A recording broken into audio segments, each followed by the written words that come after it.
Film ini dibuka dengan suasana menegangkan di Bandara Jepang tahun 2009. Sebuah kelompok perampok bersenjata berhasil membajak pesawat yang baru saja mendarat. Di luar pesawat, pasukan khusus sudah siaga bersiap menyerbu kapan saja.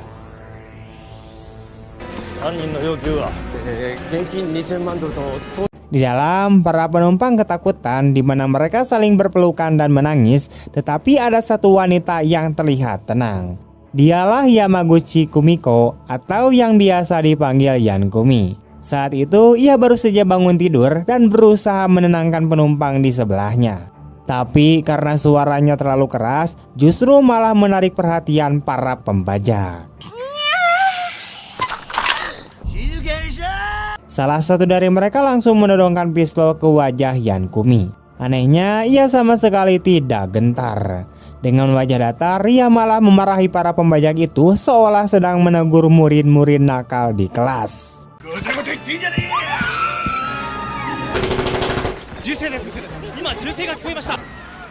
Ketegangan meningkat ketika suara tembakan terdengar di dalam pesawat. Pasukan polisi di luar pesawat segera bersiap menyerbu dan menunggu perintah di depan pintu keluar darurat. Namun betapa terkejutnya mereka ketika mendapati bahwa para pembajak telah berhasil dikalahkan oleh Yankumi seorang diri. Yamaguchi Kumiko, Akado Gakuen Koukou no Keberanian dan aksinya yang luar biasa disiarkan secara langsung di televisi, membuatnya menjadi selebritas mendadak di seluruh penjuru Jepang. Di rumah, keluarganya menyambutnya dengan bangga dan mengungkapkan betapa mereka mengagumi tindakannya. Dari sini terungkap bahwa Yankumi bukan wanita biasa, di mana ia berasal dari keluarga besar Yakuza yang sangat berpengaruh. Namun di balik asal-usulnya yang menakutkan itu, ternyata Yankumi telah bekerja selama 7 tahun terakhir sebagai guru matematika di Shiroin High School. Ia menyembunyikan jati dirinya sebagai keturunan Yakuza dari para murid dan rekan seprofesinya. Keesokan harinya saat tiba di sekolah, Yankumi melihat para guru sedang membicarakan aksi heroik penyelamatan pesawat yang baru saja terjadi. Tak lama kemudian, kepala sekolah datang dan menghentikan percakapan mereka. Kepala sekolah memanggil Yankumi ke ruangannya dan menasihatinya agar tidak menarik perhatian publik terlalu besar terhadap dirinya, karena hal itu bisa membuka identitas aslinya. Yankumi segera meminta maaf dan berjanji bahwa hal seperti itu tidak akan terjadi lagi.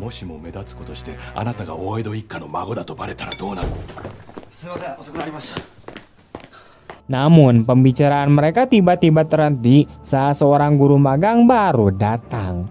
Ia adalah Takeshi yang ternyata merupakan mantan murid Yankumi sendiri. Yankumi merasa sangat bahagia karena salah satu muridnya mengikuti jejaknya menjadi seorang guru. Ia kemudian membawa Takeshi ke kelas untuk diperkenalkan kepada para murid. Akan tetapi para siswa tidak menghormatinya dan mengabaikan semua usahanya untuk berbaur dengan mereka.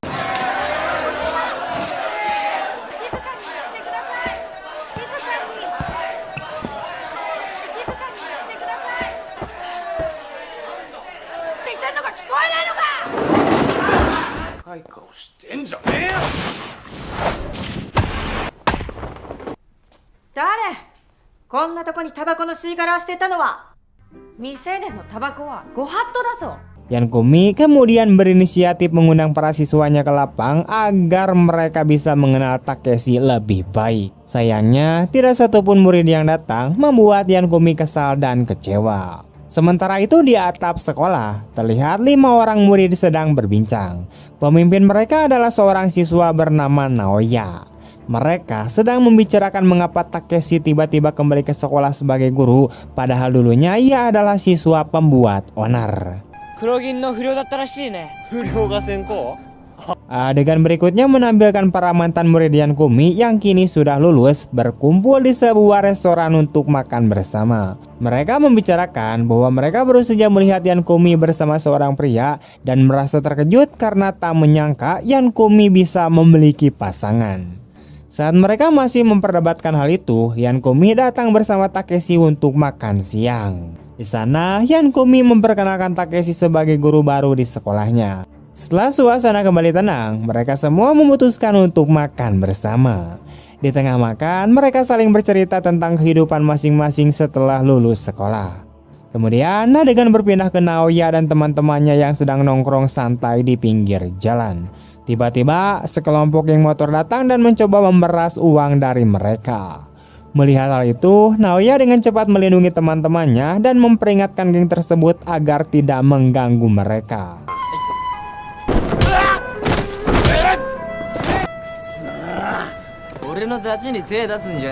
Malam harinya, Yankumi mengundang Takeshi ke rumahnya untuk makan malam. Ia memperkenalkannya kepada seluruh anggota keluarga besarnya dan menyampaikan bahwa ia sudah lama bermimpi bisa mengundang murid-muridnya untuk makan dan bersenang-senang bersama. Malam itu, suasana berlangsung akrab dan Yankumi yang terlalu banyak minum akhirnya mabuk. Di sela-sela makan malam itu, Takeshi berbincang dengan kakek Yankumi. Ia mengungkapkan bahwa Yankumi adalah alasan utama mengapa dirinya memutuskan untuk menjadi guru. Walau terkadang menyebalkan, Yankumi telah mengajarkan banyak pelajaran berharga tentang hidup dan memberinya inspirasi untuk bekerja keras di dunia pendidikan. Keesokan harinya, ketika dalam perjalanan menuju sekolah, Yankumi secara tak terduga bertemu dua mantan muridnya yang dulunya dikenal sangat bangor. Ia terkejut saat mengetahui bahwa kini keduanya telah berubah menjadi orang sukses dan sangat terhormat. Tidak lama kemudian, perhatiannya tertuju pada seorang pria yang sedang berpidato di dekat situ. Saat ia mendekat, ia menyadari bahwa wajah pria itu sangat mirip dengan mantan kekasihnya. Pria itu bernama Yamato Namakura, yaitu pemilik perusahaan IT terbesar di Jepang. Kini ia sedang mencalonkan diri untuk posisi gubernur dan berambisi untuk memperluas pengaruhnya. Yankumi langsung terpesona dan dengan antusias menyatakan dukungannya terhadap kampanye pria itu.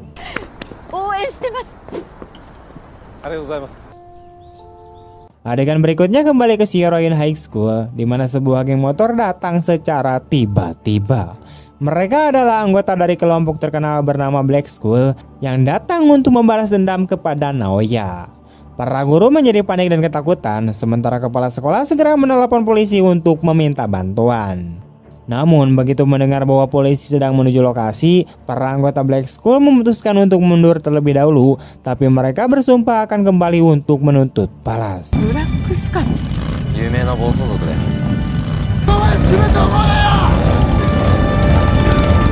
Setelah kejadian itu, kepala sekolah memanggil Naoya dan teman-temannya ke ruangannya dan memarahi mereka karena telah menimbulkan kekacauan di sekolah. Ia meminta penjelasan dari mereka dan para siswa menjelaskan bahwa geng motor itulah yang memulai pertengkaran karena mencoba memeras mereka. Kepala sekolah tidak percaya dengan alasan itu, sampai akhirnya Yankumi turun tangan dan meyakinkan kepala sekolah bahwa murid-muridnya berkata jujur. Ia menegaskan bahwa ia tahu kapan muridnya berbohong dan kapan mereka jujur. Mendengar penjelasan itu, kepala sekolah akhirnya memutuskan untuk menutup masalah itu, tetapi memperingatkan Yankumi bahwa jika murid-muridnya membuat masalah lagi di masa depan, ia akan langsung dipecat.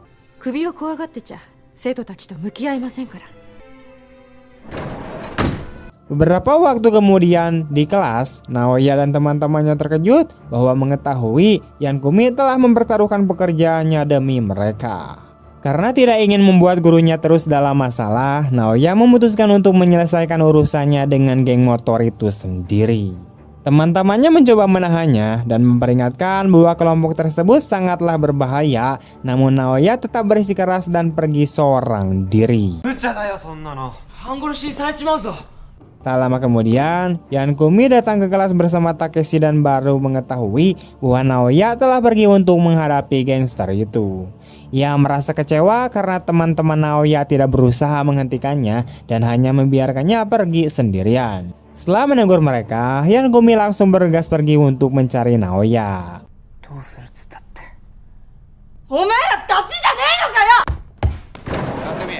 Beberapa waktu kemudian, Naoya telah sampai di markas geng Black School. Ia dengan berani memperingatkan mereka agar menjauh dari sekolahnya dan menantang pemimpin geng itu untuk bertarung 1 lawan 1. Namun tantangannya ditolak. Seluruh anggota geng justru menyerang Naoya secara bersamaan dan memukulinya dengan brutal.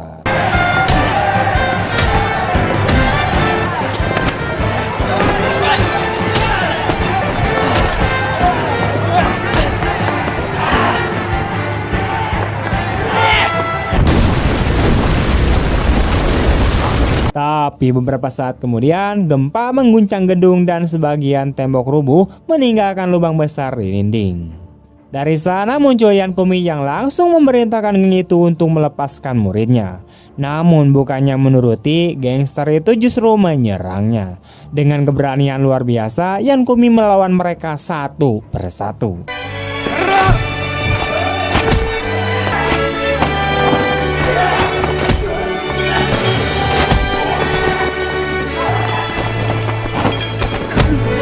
Ia menggunakan setiap kemampuan bela dirinya untuk menjatuhkan lawannya, tapi karena jumlah mereka terlalu banyak, akhirnya ia kelelahan dan jatuh tersungkur. Di saat situasi tampak tanpa harapan, Takeshi datang menolong. Keduanya pun bertarung bersama dan berhasil mengalahkan seluruh gangster hingga mereka kabur ketakutan. Tak lama kemudian, teman-teman Naoya datang dan mengucapkan terima kasih kepada Yankumi atas keberaniannya. Dengan bingung, Naoya bertanya bagaimana mungkin seorang guru biasa bisa bertarung sehebat itu. Yankumi menjawab dengan tegas bahwa ia bisa melawan karena ia sangat peduli pada murid-muridnya.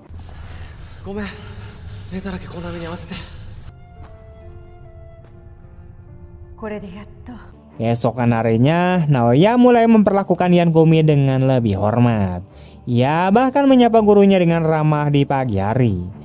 Melihat perubahan itu, Yankumi merasa sangat bahagia karena akhirnya para muridnya mulai menghargai dan mempercayainya.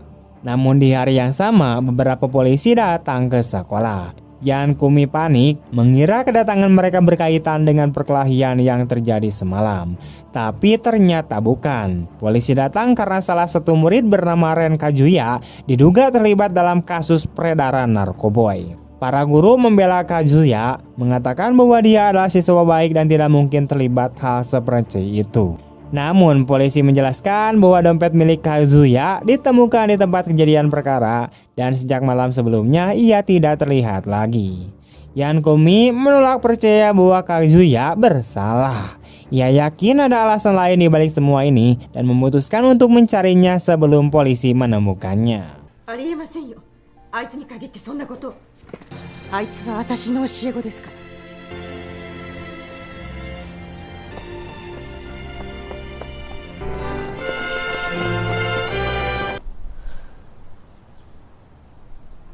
Saat mencari, ia bertemu sekelompok orang yang mengaku teman Kazuya dan juga sedang mencarinya. Mereka membagi tugas dan menghabiskan seharian penuh mencari keberadaan Kazuya, tapi hasilnya nihil. Hingga malam tiba, tampak Kazuya sedang bersembunyi di suatu tempat dalam keadaan terluka. Ia menerima telepon dari Yankumi, tapi ragu dan memilih untuk tidak menjawab. Ketika melihat mobil polisi lewat, ia panik dan segera bersembunyi di bawah jembatan. Malam itu juga, Takeshi yang sedang berjalan di sekolah mendengar suara aneh dari salah satu ruang kelas. Saat diperiksa, ternyata Kazuya bersembunyi di sana. Beberapa saat kemudian, Yankumi datang bersama murid-murid lain. Dengan nada khawatir, ia bertanya mengapa Kazuya tidak menghubunginya. Kazuya menjelaskan bahwa ia tidak ingin Yankumi ikut terlibat dalam masalah ini. Ia bercerita bahwa beberapa waktu lalu ia mendapat pekerjaan sebagai pengantar barang tanpa tahu isi paket yang dikirim. Namun malam sebelumnya, salah satu paketnya jatuh dan pecah, memperlihatkan bahwa isinya adalah narkoboy. Ia ketakutan dan ingin berhenti, tapi para pelaku malah memukulinya. Ia hanya berhasil kabur setelah polisi datang, namun dompetnya tertinggal di tempat kejadian.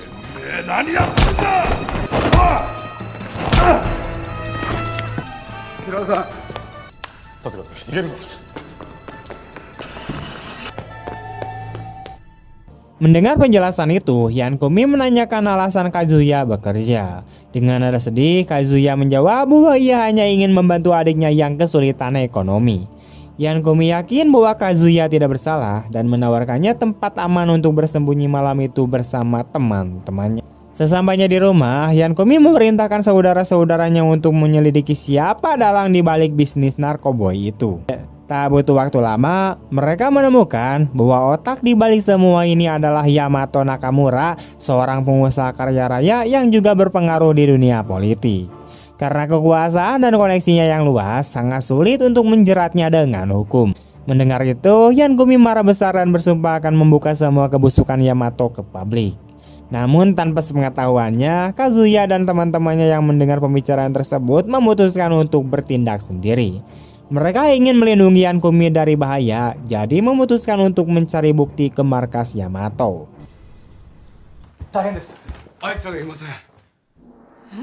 Keesokan harinya, Kazuya dan teman-temannya menyelinap ke gedung milik Yamato untuk mencari bukti.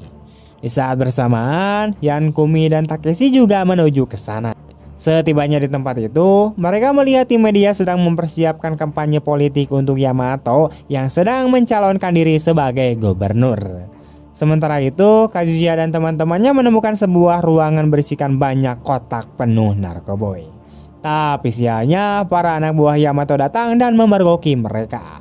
Para penjaga langsung mendorongkan senjata bersiap menembak.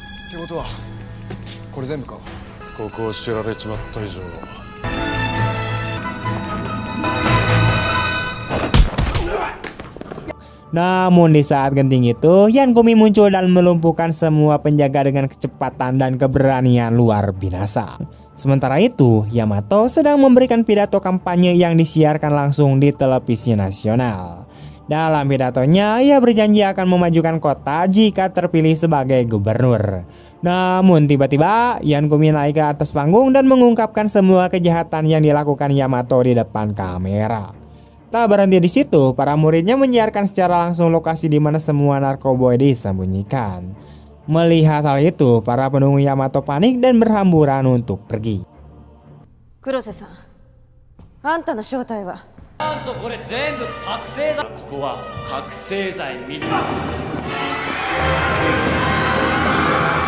Yamato marah besar dan memerintahkan anak buahnya untuk menyerang Yankumi. Di luar gedung, pasukan khusus sudah bersiap, sementara Naoya dan teman-temannya berusaha masuk tapi dihalangi aparat kepolisian. Di dalam, Yankumi bertarung sendirian melawan banyak orang dan berhasil mengalahkannya semua.